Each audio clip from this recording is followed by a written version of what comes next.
Hey, thanks for making it to Veterans Daily with Jay and Clay. I'm glad you made it. We have some exciting news to go through today with you. But before we get started, Clay, I think you have a little something that you want to share. Yeah, so I just had baby number 4. It's pretty crazy. I'm 31 years old. I was talking to my mom yesterday, and both my sisters are a little on the wild side, and it's crazy that I'm the one that has more kids than everyone. But hey, we got baby number 4. It's going great as it can be. And now I'm here at 10 in the morning doing more That, YouTube stuff. that's right. That's right. Kudos to your wife, man. She is a rock star for sure. Mostly because she puts up with you. Yeah, So, it's me. I'm so I'm baby number 5. So right, exactly. So that's awesome. So, boy or girl? this one's a girl. Girl, now outstanding. And how many days old now are we looking at? Born on 31st, so Oh, whatever geez. today is, about a Okay, week, today's the week and 7th 8 days. or Yeah. 8th, 9th, 10th, whatever. I don't know. We record a little bit in advance for you. So, wow, man. So by the time this goes up, she'll be all of probably 13 days old or something, 15 days old. Amazing. Wow. Congratulations, Clay. And so coming back here is great. And I really like the topic that we're going to be talking about today because it is important. I think that sometimes what happens with a veteran, especially even somebody who's been around the block a few times with VA claims and so forth, sometimes you're not quite sure what avenue to go down when it comes to filing your claim. Now, stick with us here for a little bit because not only is this going to be good information for you, even if you've already have claims completed, you may file another claim in the future. And what avenue should you be going down when you do this? You can file it yourself. You can get in touch with a veteran service organization, veteran service office, reps, that type of stuff. Go to one of those claims consulting companies that Clay loves so much, or claim agent or attorney, right? So you kind of have a wide range of opportunities, and we're going to touch a little bit on each one. So with that, the first one we're going to jump into here is filing a claim yourself, what that kind of entails, what kind of pros and cons are there with that, and what we can do to kind of help guide you with the right mindset. So with that, Clay, I want to kick it back to you and get your kind of approach and thoughts on filing a claim solely by yourself. What are some of the pros and cons, and what does that look like? Oh yeah, so the advantages and disadvantages for filing yourself vary, and it's independent variables, right? So my first question always, what does the veteran understand about their claims? Something I always tell veterans is you don't have to understand the entire process soup to nuts, right? You don't have to understand every niche little thing, but you should understand the evidence for your personal claim. And I think that is crucial. It's critical for veterans filing themselves. That becomes more important versus all the other avenues. But this is totally my opinion. It's very easy to bash the VA on things they don't get right, but I would make the argument that as far as filing yourself through va.gov, whether that's a new condition, an increase, a secondary, an appeal, it is very easy. It's stupid easy to do through va.gov, and that has been a green light, kind of North Star type thing from va.gov, at least from my perspective. And I'm going to double down on something you said, which is that, I'm going to broaden it out a little bit, but that it is super easy. And that's the whole point of this video, I think, is the VA claims process individually is so nuanced, right? There are no two claims that are exactly the same. We like to think there are, but there's always little kind of tweaks that are a little bit different, especially if you're filing multiple conditions. So then what we have is we have to look at our own situation, right? And determine, hey, is this something that should be fairly easy for the VA to do, for me to do, for the process, or is it difficult? And I'm all on board with, if it's easy, if it's something easy, absolutely, just file it yourself. And I'm going to preface, I should have prefaced all of this with always, always, always file your intent to file. Mm-hmm. Intent to file, throw that up there first before you do anything, spinning your wheels, trying to get evidence and so forth. File that intent to file. It is an often overlooked document that you can send in to the VA that establishes, for those that don't know, an effective date. And it gives you a year to basically get your claim put together before you file it. Now, there's my two favorite ways. There's more. I guess there's three ways to file your intent to file. Is one, you could print it out, fill it out, mail it in. You can call in and actually just talk to a VA rep person there at the VA and say, I'm veteran so-and-so, I'd like to file an intent to file. They'll plug in all the information. You're good to go. The other way is, let me think. So now I just forgot. I remembered when I was talking though. So mail it in, call it in. Oh, or you can start your claim online, and simply starting the claim process online will establish that intent to file. Very important. That's why I spent a minute talking about it. So yes, absolutely, Clay. I agree with easy claims. They should absolutely be done. You can do it yourself. My favorite easy claim or claims would be presumptives, right? 100%. Presumptives, you should never, there's no reason. You can knock it out now and be done. Can you dive into what a presumptive, give maybe an example or two of what presumptives, maybe you pick one from Vietnam, one from Gulf War. All right, so the most we'll talk about popular presumptive conditions, right? Are Agent Orange from the Korea-Vietnam era, and that's exposure or hypertension exposure to Agent Orange. Hypertension would be the claim there, just to be clear. And then from the Gulf War era, which is about early 90s all the way to right now, are sinusitis and rhinitis. Those are the most, commonly claimed PACT Act related conditions that you can claim. But for presumptive conditions, the reason why it's so easy is you need two things, and that's it. One, you have to meet the time criteria for that country and that presumptive condition. And two, you need a diagnosis. The only time, and I will stand by this every single time, the only time I've seen a presumptive condition denied is when the veteran did not have a diagnosis. If you have a diagnosis, you meet the time criteria, it will be service connected. That's what the presumptive is for.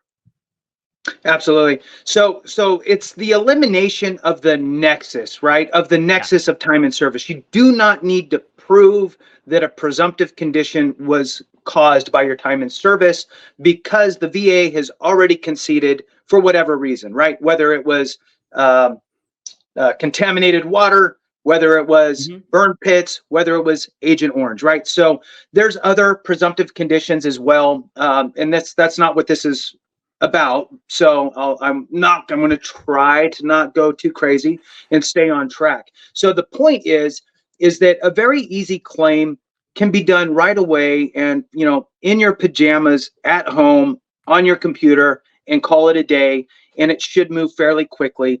And remember that you can't really screw it up. You can, but you're not going to lose any money. If you mess something up, you can always file for a higher level review. You can file for a supplemental claim, those types of things. Now, what I want to jump into real quick on the filing the claim yourself, because you're doing it yourself, you need to have a little bit of knowledge. Now, I will throw out that the VA.gov thing, you're gonna watch 1,000 videos. I get it. You're watching all kinds of, you're watching my personal channel, you're watching Clay's personal channel, you're watching other people's channels, you're Google searching things, you're reading things. So you're getting a lot of information, and you're gonna hear a lot of jargon. CFR this, and blah blah blah, and diagnostic code this, and DBQ that, and HLR and ITF, and you're going to hear all of this stuff. You're going to hear all the different form numbers, the SF-180, the 21, whatever, right? So the point is that the nice thing about the va.gov, filing your claim on there, it automatically picks the right things for you as you answer the questions. So you don't need to remember, okay, well, what form does this need to go on? And, am I filing the right things? It's filing your intent to file for you, done, just by starting the claim.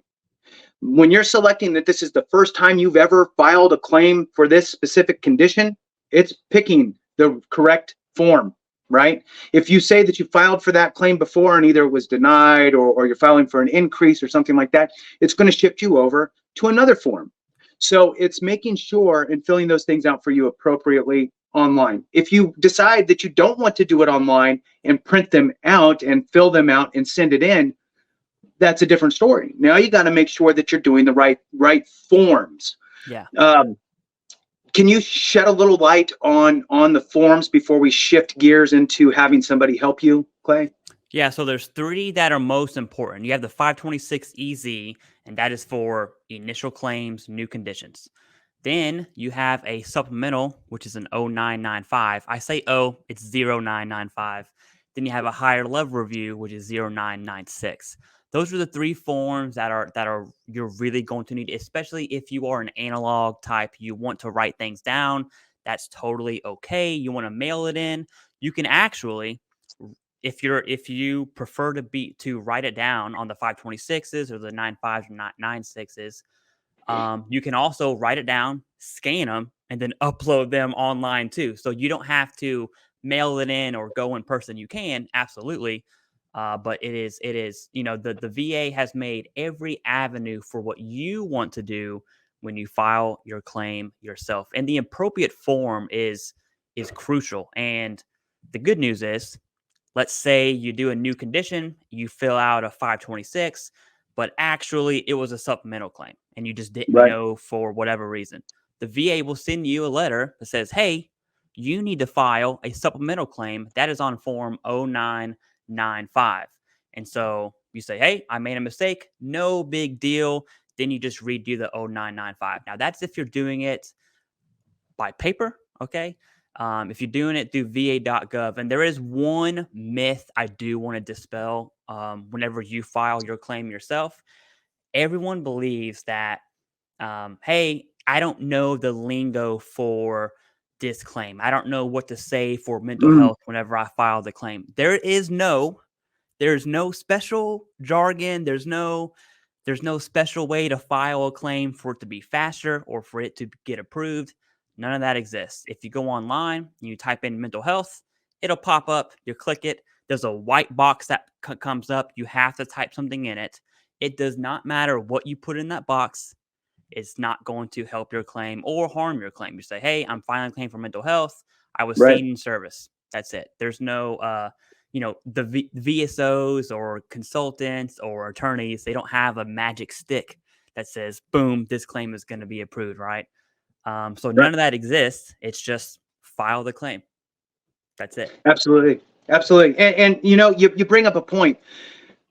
Sometimes people get wrapped around the axle on, I need to put in exactly what my condition is. And I don't know exactly what it is, right? Like my back hurts.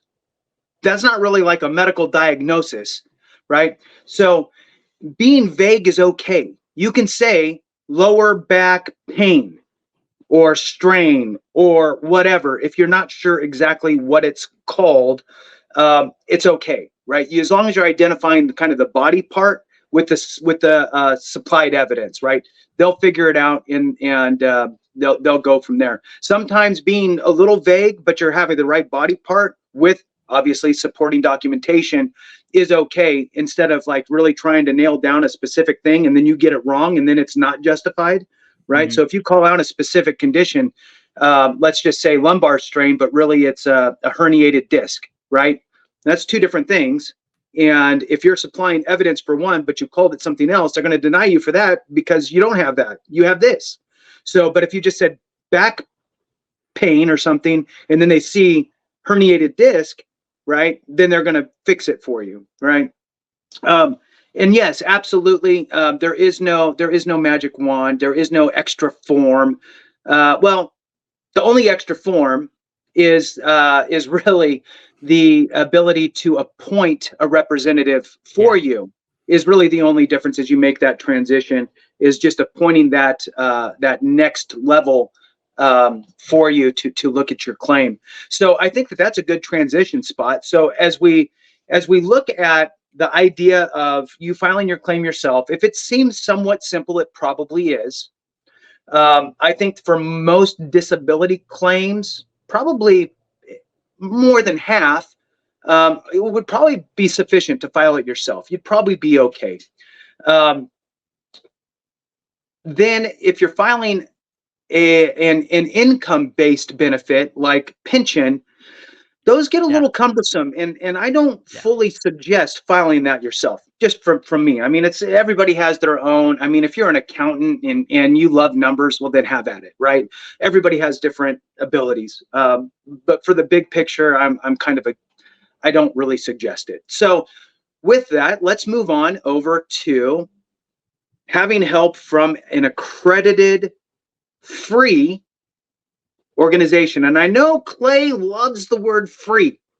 It's like one of his favorite things. So when we talk about free organizations that can help vets, what are we talking about, Clay? Yeah, so it's veteran service organizations. And people throw VSO, the term or the acronym VSO out there. It's really segmented into 3 different parts. You have a veteran service organization, which is like the VFW, the American Legion, the DAV. There are state level organizations like Del K. Graham out in Oklahoma. That is a veteran service organization. There are thousands and thousands of VSOs. There are only about 40-ish accredited by the VA VSOs, right? So I'm in the DC area. There's a VSO that does silky hikes for veterans. That's a veteran service organization. It's not an accredited veteran service organization by the VA. So there you have the organization piece. Then within organizations, which are mainly volunteers because they're nonprofits, you have VSO reps. And that is your old dude at the VA or at the VFW. And I'm just kind of blanketly making jokes here, right? It's your old guy at the VFW that plays bingo on Thursdays and helps veterans submit claims on Fridays. Okay. That is a VSO rep, a representative of the VSO. They go through training. They're supposed to go through training with that organization to be accredited through the organization to the VA. Then, and in my opinion, these are the best VSOs, are veteran service officers at the county level. They're paid. It's a paid position. You could just imagine someone that's being paid is probably going to work a little harder than someone that's a volunteer, right? And that's rightfully so. This guy's in retirement, just doing claims. Now you have a county rep, a veteran service officer that is there for you to help you submit your claims. Each state, each county has one. I'm in Virginia, and so they have the Department of Virginia Veteran Services, DVS, and they're very good people. Absolutely. And just for transparency, I was a veteran service officer. I ran an office. I had reps under me that I managed that would actually do the claims, and I oversaw it, so forth. Great experience, great organization. And I will tell you that, I get it. It's a people thing, and not every place runs exactly the same, right? Everybody's a little bit different, but for the most part, very involved with understanding the nuance of VA. And I will tell you that there's 2 ways to get educated. One is to drink out of a fire hose and just do thousands of claims in a very short period of time. So you are getting massive amount of education by helping people with claims in a very short period of time, versus somebody, a friend, or somebody who's maybe accredited and they do it very part-time, low level. They do, 3 claims a month. Well, that's a lot different than doing 300 claims, in a month through an office, or 500 or whatever, thousands of claims in a year, depending on the size of the county and so forth. Absolutely. It's a people thing. It's your experiences are gonna vary vastly between all of these, but they are free resources. And one of the biggest benefits that I see, Clay, and I know you're going to agree, that when you have the knowledge enough to file the claim yourself, but instead you utilize an accredited organization, whether it's a veteran service officer, rep, the DAV, American Legion, what have you, having them actually file the claim for you with that appointment of them representing you allows them to then communicate with the VA both by phone, email, and also have remote access into VBMS, which is the system for the VA's claim processing. So they can peek in and follow your claim along, which is great. You can too, to a point, but you get a very super high level when you sign up on va.gov. You get some of that, where it's moving from stage to stage, but you get a peek behind the curtain when you're working with an accredited representative. Now, I will say that's probably the biggest advantage, is getting that second set of eyes and making sure that all the right things are there, that everything's supported, and having that visibility with the VA. In no way are accredited representatives, regardless of where they're at, veteran service officer, VFW, American Legion, whatever, they are not part of the VA at all. They are working for you to get your claim with the VA. They are a conduit between you two, kind of like a mortgage broker doesn't work for the bank that you got your loan from. They just helped you get that loan, right? So sometimes you might have a feeling that if I work with the VA, are they really going to help me? Because I'm trying to get a claim done here. They don't work for the VA. And it's important to point that out, because a lot of these organizations have offices inside of VA facilities. So VA facilities will have, oh yeah, the DAV guy's down there, he has an office, or the American Legion guy, or even the county guy or gal has an office down that hallway, around the corner, whatever. They don't work for the VA. They just work down a deal with them to have an office space inside the VA to help veterans, right? So that part's important. I will say that a disadvantage, Clay, for me, and then I want to hear what you think. My only real disadvantage that I see nationally, okay, so not onesie twosies here and there. It's just kind of a national thing, and overall, not everywhere. It doesn't apply everywhere. This world is so nuanced, so it's very hard to say anything and just be like, this is the way it is, because you're going to have thousands of people that are like, it's not that way for me. Nationally, there's a problem, I believe. But it's not everywhere. And it is bandwidth with the veteran service organizations, primarily the full-time people that are getting paid to do veteran claim stuff, that are taking the big boatload of veterans claims. And as a result, they're very reactive. They're not able to be proactive. They're not able to be out in the county, representing and being at like little, job fairs or whatever, and being visible, right? They're stuck behind a door, hammering out claims day after day. And that results in, one, unawareness from the veteran community that this stuff even exists. And two, a backlog, right? So you call up.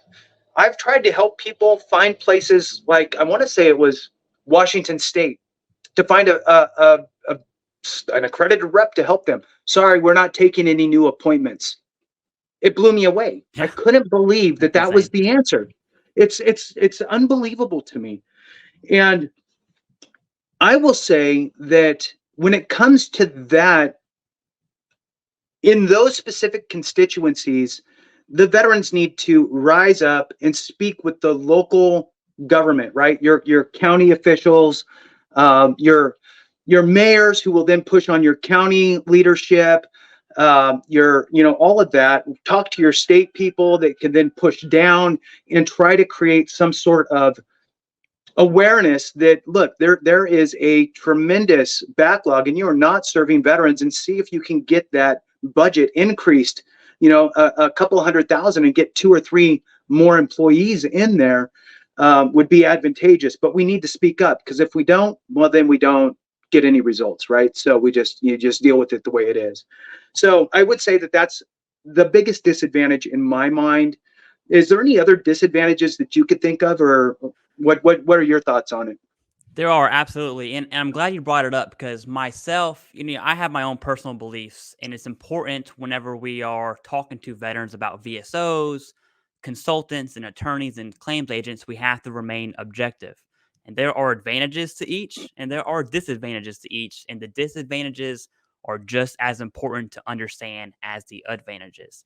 And I'm on board with you. First, rolling back my most preferred method, and I would recommend this to every single veteran, regardless of your situation, is at first understand your evidence. What does your evidence from service and your current evidence from private insurance or VA healthcare, what does that look like?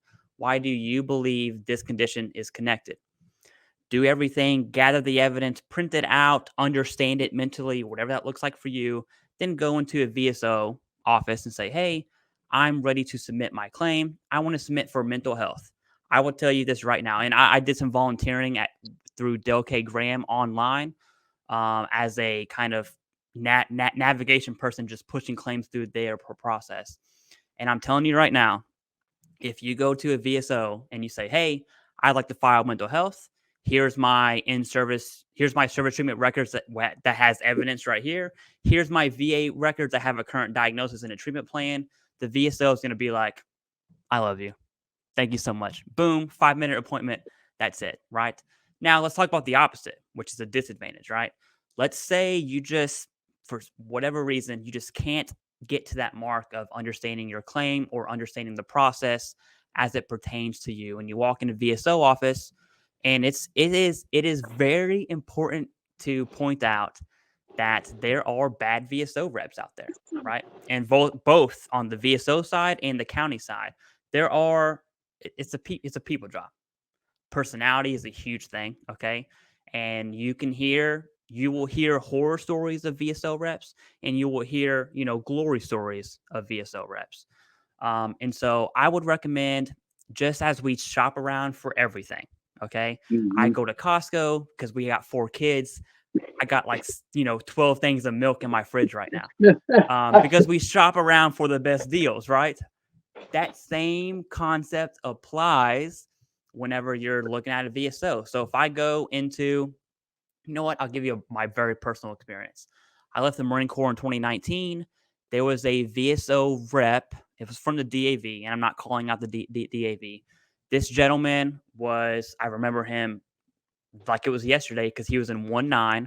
I was in 9th Marines myself, so we had that, camaraderie built. Although he was in his 80s at that point, I was like, my late 20s. We had, I felt we had the camaraderie. So I went in the office, and this gentleman, as cool and laid back as he wasn't able to turn on his computer. He told me to make another appointment. When I tried to, he just did not return the phone calls. And I'm like, hey, I don't think, and I didn't know the process at this time. I was like, I don't think that's supposed to happen. And so then I shopped around, and that's when I found the county VSOs for Virginia, and I went to a county VSO, right? And so my recommendation is shop around. If you go to a VSO like VFW or DAV, each of those areas and posts have their own culture to it. And if you don't vibe or get down with that culture, you can absolutely just go down the street. It's completely okay. I just want to really get that out there because that is critical, finding a good VSO. Now, And other disadvantages. I'm sorry. Go ahead. I was just going to say, and on that point, if you start the process with one and it goes south for some reason and you switch and go somewhere else, you'll need to file a new appointment of a representative form with the VA. The VA will only give, unless it's the same organization, right? So if you go DAV to DAV, that's fine. But if you go DAV to your county veteran service officer, that's two different organizations, and the VA will only allow one to Yeah. look into your file on your behalf. So just to kind of keep that in your awareness. Back to you. Oh yeah. So other disadvantages or advantages and disadvantages of VSOs is I like you said a couple weeks ago the peek behind the curtain. I can't tell. So if you file a claim by yourself without representation, okay, it's not a big deal. You can still go to a VSO and fill out the power of attorney. You can do that. If you don't, you're going to be forced to go to the regional office, which could be hours away, right? It could be next door. It could be hours away. It just depends. But depending on what that looks like for you, a VSO, and this is assuming they have the time to do it, they can say, hey, I'm on VBMS. Here are your results from your CMP exam. It looks like a favorable exam, right? And when they say that, they're just looking at the nexus. They're not really looking at the entire thing. They're just saying, at least as likely. Yeah. That's a thumbs up, right? Exactly. And that can calm some anxieties. You're on your phone checking the VA app every 5 minutes. You call your VSO. You're saying, hey, did my CMP exam results come in? They say, yeah, let's take a look. Hey, it looks favorable, right? Awesome. Yeah. Or the reason why you want that peek behind the curtain, maybe it's not favorable. Now your VSO is like, hey, this claim hasn't been decided yet, but based on this CMP exam, we should probably start gathering some evidence now. Why wait 4 months when we can do it now? And having that peek behind the curtain, that kind of head start, could absolutely change, the trajectory of that claim, especially when we're talking about appeals. And so that's probably my favorite part of having a VSO is that peek behind the curtain, but we got to remain objective, right?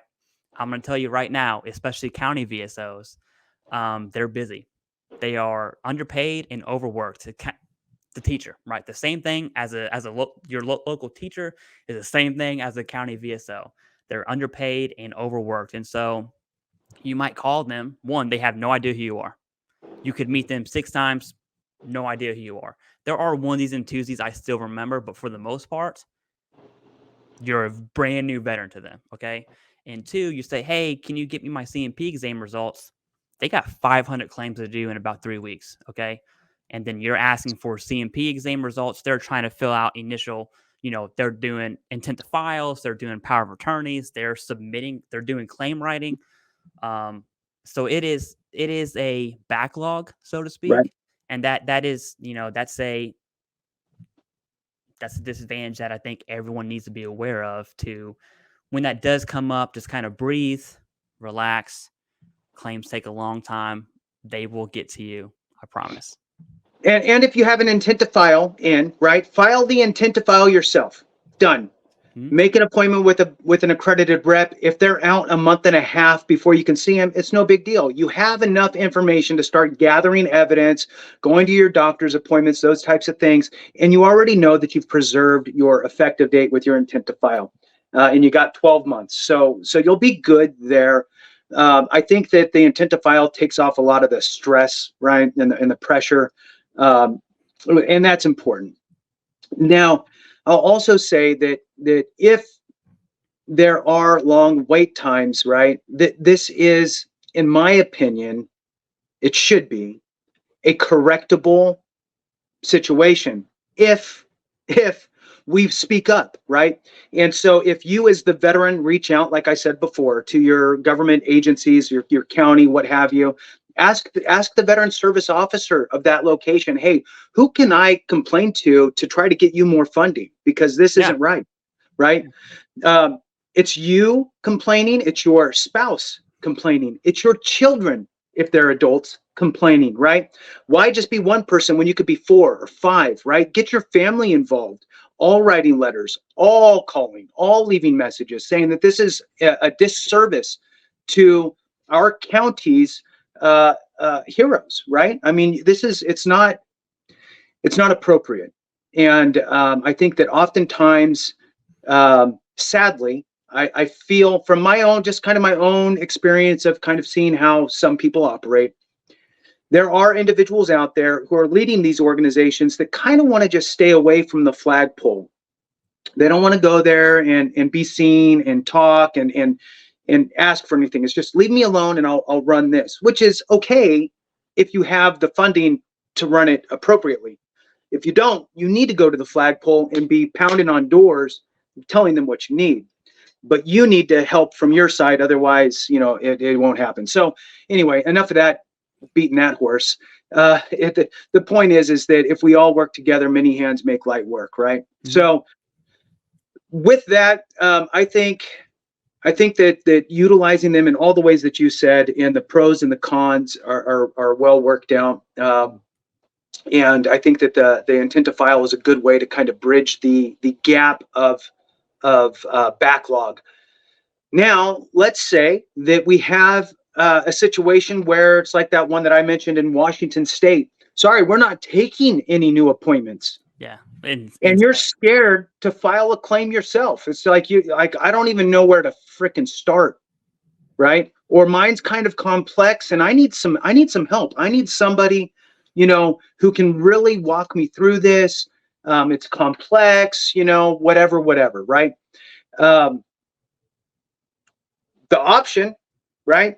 The next option is, go for it, Clay. I'm going to let you say it. Claims consulting companies. Okay. And how hard was that for you? It Clay? was, it's okay. I have my personal beliefs. I'm sure everyone that watches this know that. But when it comes to claims consulting companies, there's a reason they are successful. And I think, we'll see, I don't want to call it rhetoric or propaganda, but we see it. We see a large push from the VFW in particular about claim sharks, and they're really in attack mode. I've never seen a VSO be in attack mode like we are seeing the VFW. Now, whether you agree with that or not, that's you can have your own opinion. That's fine. But there's a reason these companies are successful, and I would make a strong argument for VSOs, reps, and county level to understand why these companies are successful. Something I always try to preach is these companies have been a symptom to a much larger problem. I think your Washington State example is perfect. Okay. Perfect. And so now you have a problem at Washington State of county VSOs, VSO reps, whatever that situation was. And now it's funneling, it forces the veteran to go this route, which is, I do believe it's okay. Right. There are some situations where, you know what? Yeah, you might be, let's just be real. You might be 65 years old, 75 years old, and Jason and I are telling you to learn the claims process. You're like, no, I'm not doing that. That's okay, right? You might have an extremely complicated claim and go to a company. That is okay. And the best argument, I'm kind of all over the place right now, but I do want to say this first, and then I'll kick it back to you. The best argument these companies have are the veteran, in my opinion, should have a choice as to who represents them, right? And I don't think that should be dictated by federal law or state law personally. And that's a very, small government type mindset. I'm from Kentucky, is what it is. That is a fact. I do believe that. And these companies have been successful for a particular reason. Jason, go ahead. Yeah. So here's my view on them, right? Is there a place for paid representation? Yes, I agree there is. But it goes back to what we said at the beginning. If it's an easy claim, right, you shouldn't have to really pay for that, right? And the presumptives are what stick out in my mind.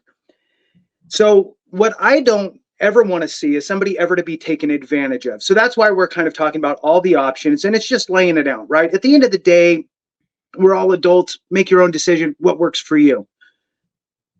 Paying for representation should only come if there's really no other applicable way to facilitate your claim. Because at the end of the day, no matter what Clay and I say, really, we just care that you get connected with the VA for your service-connected disabilities, period. How you get there is up to you, right? We just want to make sure you have all of the information on that journey. But we want to see veterans connected to their VA disability compensation benefits, period. And this is a way, and it is a lucrative way for some vets, right? You may have a difficult claim to put together and you have no other resource. I would do it if I had no other resource, right? At the end of the day. And I will say that an advantage to utilizing a paid organization, a couple advantages probably would be one, they're probably not as backlogged. They can, hey, let's get on this. So Yep. you get that more immediate gratification of knowing that you're moving forward, which for a lot of us in today's world, we like this fast food mentality of, I press the button and now we're done. I don't need to sit and wait. There used to be a time where, things took a while. You had to actually, sit there and boil the water, now it's like, okay, it's already boiled. So there is something to that for our own psyches, right? That it's already started. So there's a positive there. The other is, and I would say this is arguable here in favor actually of the paid representation versus a VSO. A paid representative is going to be incentivized to get you the highest rating they possibly can. Agreed. Okay. And they will look for things you didn't even talk about and try to find every single thing that they could pack on there and try to get you the biggest rating they can. Absolutely. Without a doubt. They are trained and told, and that's their job. Get the highest rating you can. Okay. Where a VSO is like, shit, I'm so backed up. What do you want to file for? Your tinnitus? Cool. Let's do it. Tinnitus. Bam. Done. Filed. Okay. They did what you wanted, but they missed your migraine headaches. They missed your insomnia. They missed all these other things that you watch one of our videos and you go, oh, man, I wish I would have filed for those things, right? So that goes back to you need to know you better than anybody. But if you don't, a paid representative is going to help you figure you out more than most anybody, in my opinion. So that's a big positive to going down that road. The negative, obviously, is the astronomical cost, but it's money you didn't have. So there is that, right? So yeah, it cost you however many months. What is it, Clay? 5 or 6 months worth of your increase? Depends on the company. Okay. So it's usually about that is what I've seen. They usually do however much they got you above what you were at. So if you were 0%, nothing, no claim, and now all of a sudden you're 100%, well, now you got $4,000 a month and they're going to take 6 months of that. That's a lot of money. So the math on that, and I have it here. I had it ready to go. Okay. Okay. So let's kick it to you to talk about the numbers. Yeah. So if the company is charging 6 times the increase, which the most popular company is, okay. And so if you go from 90% to 100%, which has the largest, you get 100% benefits are amazing. It's hands down awesome. It sucks to be at 100% healthcare wise, but if you're going to be there, you might as well get something for it. And so going from 90 to 100, 6 times the increase, you will owe, this is single, by the way, single veteran, no dependents, $8,975.64. I will say this, and I don't think I've ever heard someone put it like you did. I thought that was, I might steal that actually. The way you put it of that rep with the company is incentivized to get you the highest rating, and they will figure you out, right? That is awesome. I'm 100% on board with that, but it is a huge cost. Now, something I do want to kind of highlight, because it is a hot topic there's lawsuits going left and right now at state level, class action lawsuits, independent level lawsuits. It's insane. But in my opinion, the reason we see tons of companies emerge, I'm talking there's probably over 1,000 companies right now, both big names and no names. The reason we're seeing those claims or companies emerge is because of the PACT Act, and I think the predatory practices, or what I would define as predatory practices, they're in relation to each other, right? And so here's a perfect example. I was talking to someone who chooses to be anonymous, so I won't say their name, they were at 94%.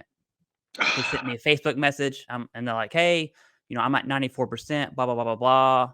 And generally, I don't really offer that one-on-one on the spot because a lot of people want help, right? I'm not a VSO.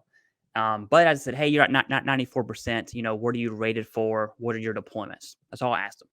The whole thing took about 2 minutes, okay? They responded with a list. They said, blah, blah, blah, blah, blah, blah, blah. I went to Afghan and Iraq. I said, "Hey, do you have rhinitis or sinusitis?" He was like, "Yes, I do. I have a current diagnosis and a treatment plan." I'm like, "Brother, submit rhinitis and sinusitis. That's it. Call it a day." That whole interaction, start to finish, took me about 3.5 minutes. Okay. And that was waiting on them to respond. Now, had I been a company charging 6 times the increase, that 3.5 minute work I did would have got me $8,975.64. So there is a disadvantaged predatory side to this that I think a lot of people are overlooking. Okay. Yep. But as you put it, there's a need for that as well. Not the presumptive. If a company is charging presumptives, in my opinion, I think legal action should be taken. And I'm going to go to sleep tonight very well saying that. Okay. Right.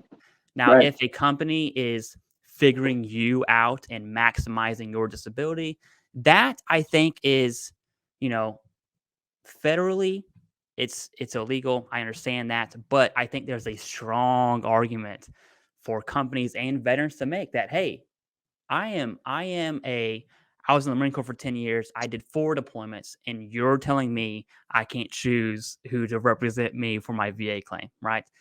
That gets a little dicey, but I try to remain as objective as I possibly can.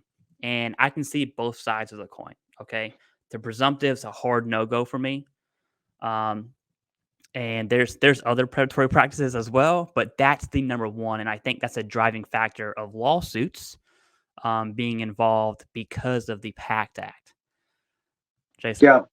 Yeah. You know what? I am 100% in agreement on the presumptives.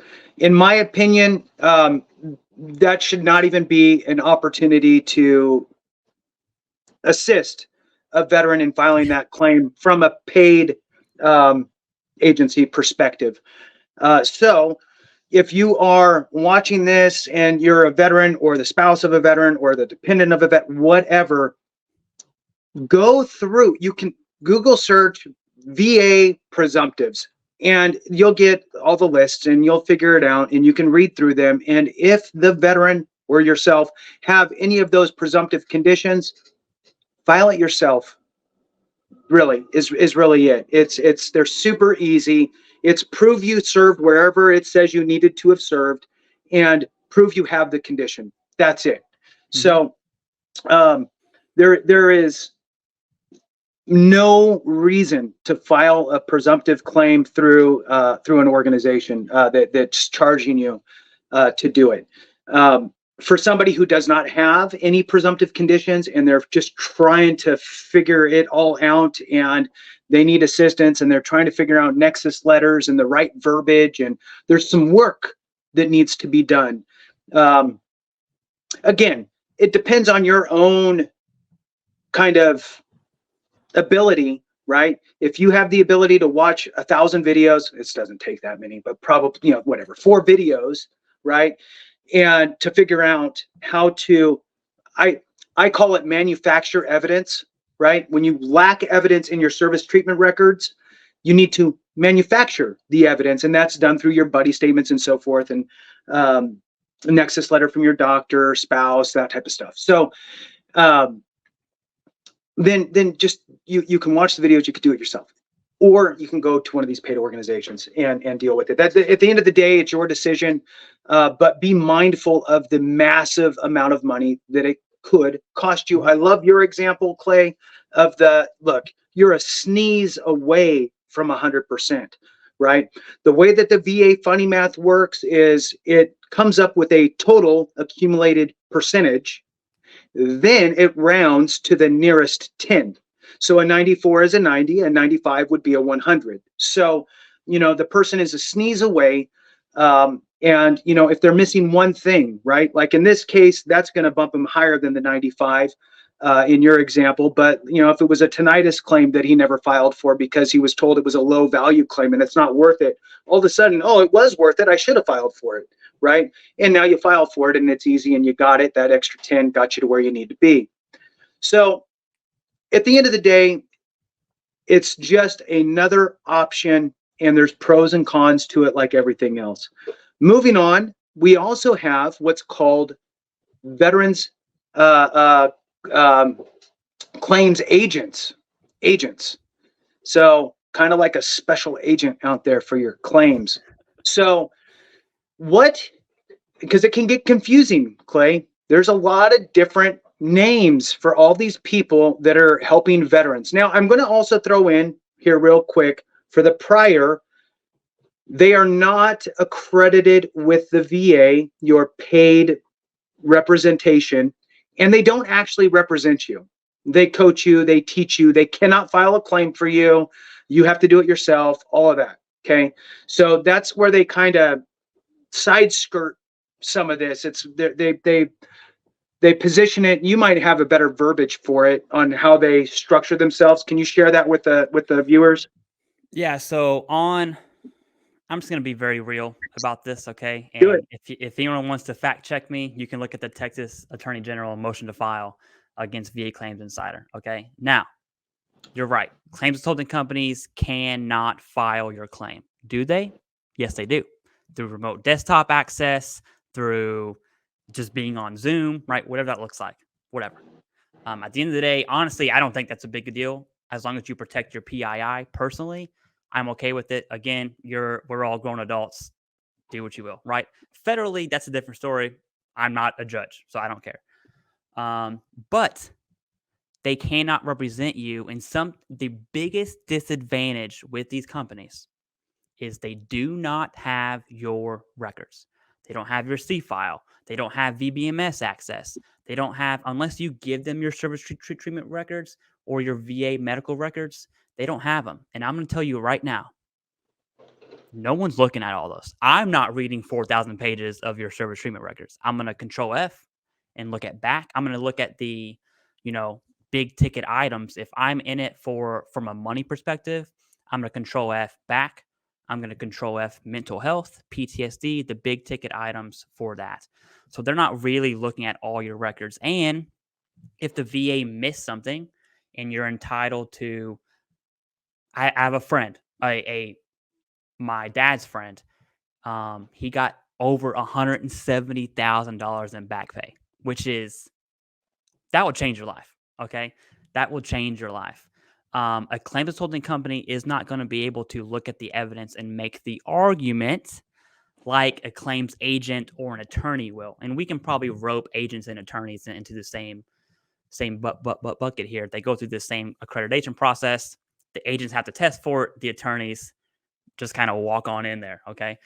But that's the biggest disadvantages from claims consulting companies / biggest advantage for agents and attorneys is they do have your C file. They can look at your service treatment records, your VA medical records, and say, hey, I know you're doing an appeal for rhinitis, but I'm looking at something from 2009 that was clearly missed. Let's work on this. They have that ability. That, in my opinion, that's the biggest advantage to agents and attorneys. And they also have the incentivizer because that's how they pay their receptionists. That's how they pay electricity for their building, their rent for that office. Okay, so they are also incentivized. And back to our little scenario of going from 90 to 100. Okay, attorneys and agents can charge 33.3%. That is the cap. Now you can argue that because in the federal regulations it says a reasonable amount, and so you can argue that most attorneys do about 20 to 25, right? But you'll see like the big law firms charge up to the cap. Now that same scenario, single 90 to 100, after 6 months have gone by, an attorney charging 33%, you will owe $2,961.91, which is about $6,000 less than going with the company. So there's advantages and disadvantages there, right? Jason. Now, all right. So what I'll say too is that when it comes to the lawyers, the VA lawyers, and the claims agents are kind of this weird hybrid. They're kind of in between a VSO, like a veteran service officer, right, and an attorney. They're in between. Now, the veteran service officer and the claims agents, everybody gets accredited. The veteran reps get accredited. You go through training. You have to do continuing education every year on VA. You're getting basically VA reps, people from the VA are coming and giving you updates on different things, like, when the Mission Act came through, when the PACT Act came through, all these different things, to make sure that you're up to speed. There was a lot of big changes over the last 5 years, 6 years with the VA. So, for those that are new, it used to not be, you have a higher level review, supplemental, those things never existed, right, until probably 4 years ago. You have to go through the accreditation process. You have to test. You have to do the continuing education, all that good stuff. So that's great. On the attorney side, most, if not all, attorneys will not help you with your initial claim. I'd like to file a claim with the VA for X. Have you ever filed a claim? No. Go see an accredited rep somewhere, right? They are more about the appeal process, primarily to the board or to the U.S. Court of Appeals for Veterans, right? So they're either for the Board of Veterans Appeals or the U.S. Court for Veterans, right? Is really where the attorneys focus. They don't really focus on your very first claim. And I don't know if there is a provision off the top of my head. I want to say there was, but I can't remember, so I don't know if they're allowed to or not. Maybe they are, but most just avoid that first claim and push you off to an accredited rep somewhere. The claims agents, however, they'll dance that line. They'll help, help you typically with anything you need help with. And you'll also find claims agents that work with attorneys. So kind of like a paralegal almost. It's in some of these attorney firms. So you'll have an attorney firm that has a few attorneys or a attorney or an attorney, Marine Corps. All right. You'll have the attorney, and they may have a claims agent that works with them to help them with everything. So obviously they're focused on law. When you push your claim to the BVA, they are looking at law. When you push it to the Board of Veterans Appeals, they're looking, did the VA follow the law, right? And did they miss something as far as the law it should be applied, right? And so they'll make a correction there. So, some of the stuff is pretty vague in the CFR, right? Mm-hmm. So what is economic inadaptability exactly, right? Do I have to not work at all ever? No, right? So the attorneys have all these arguments. They're the ones that understand the legal jargon, right? They reach in, they'll pull up old cases to cite, they'll put the work in, like Clay said, because they're getting paid to win. So kind of like the claims consulting companies, they're getting paid to win, not lose. So the difference is that the attorneys and the claim agents have that inside track, and it doesn't cost as much, according to Clay, because they are bound by law to only charge so much. They don't get to make up their own rules and however much anybody's willing to pay. So if it were me, for most cases, I would try to file something myself. If I couldn't do that, I would try to find an accredited rep, right? And then if I got denied for some reason and I wasn't sure how to take it to the next level, I would consult with an attorney. Just from a cost factor, I'm a little bit cheap not super cheap, but I'm not going to spend money I don't have to spend. As a last resort, I would probably utilize one of those agencies that charge you. But again, I mean, that's the whole point, is that those places that charge, the consulting companies, they're in business because people are going to them because they are willing to pay, right? And there's a need. So there's a lot of different options, is the bottom line when it comes to filing your claim.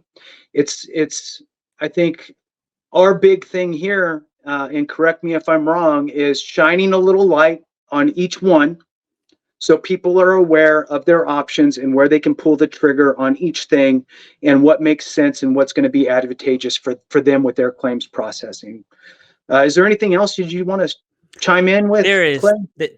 because I try to remain objective this whole time, and I'm a fan of attorneys and agents personally. That's what I'm a fan of. But let's talk about the disadvantage, right? Just as I said, if a claims consulting company is charging for a presumptive, specifically a PACT Act, I think that's a hard no-go. In my book, should be prosecuted by law.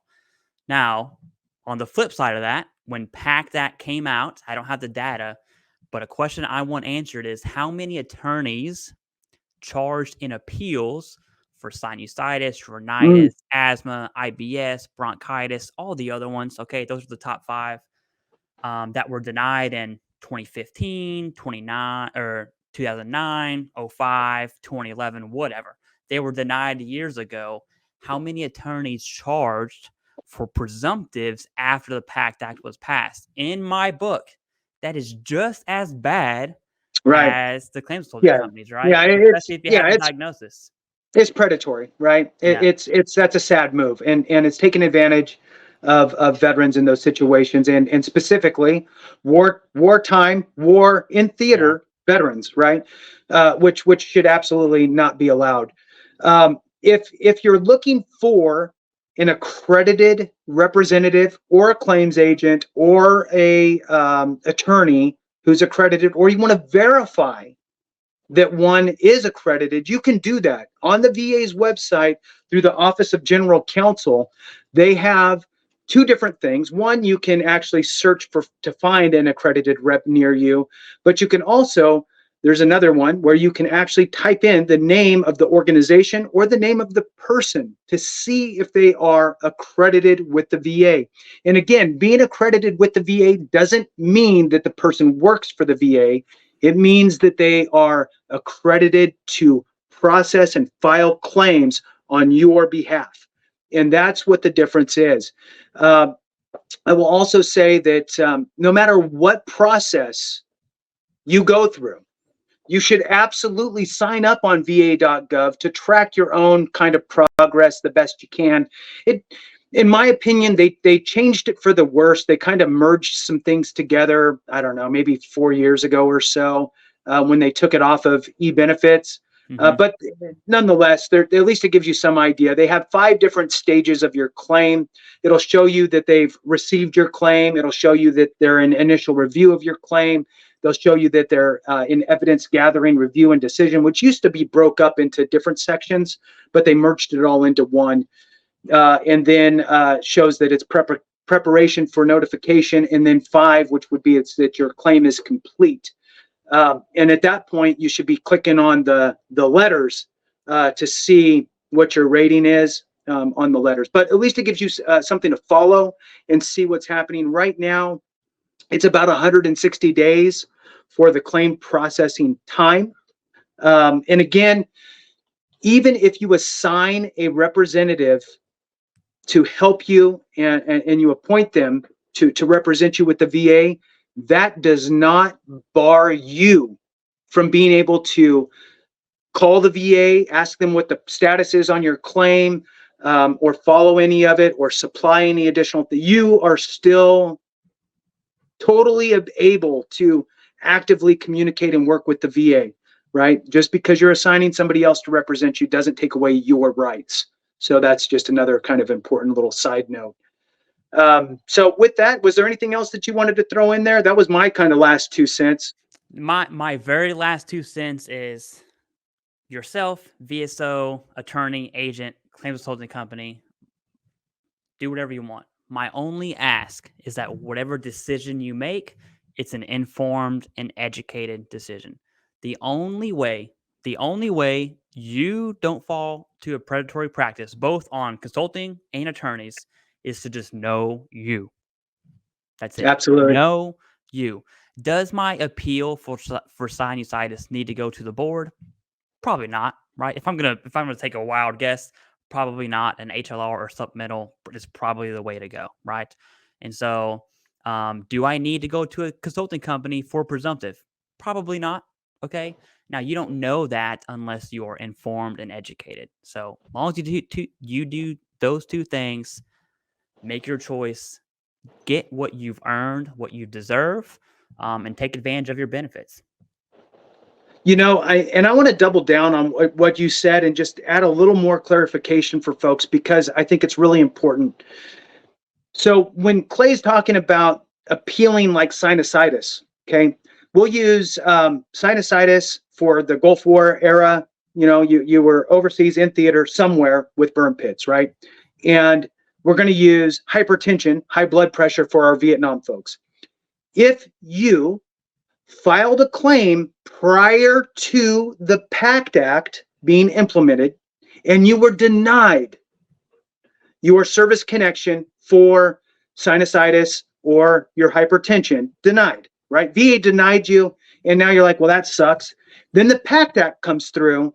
Well, the PACT Act took those two conditions, along with many others, and made them presumptives, which means now the VA will approve them.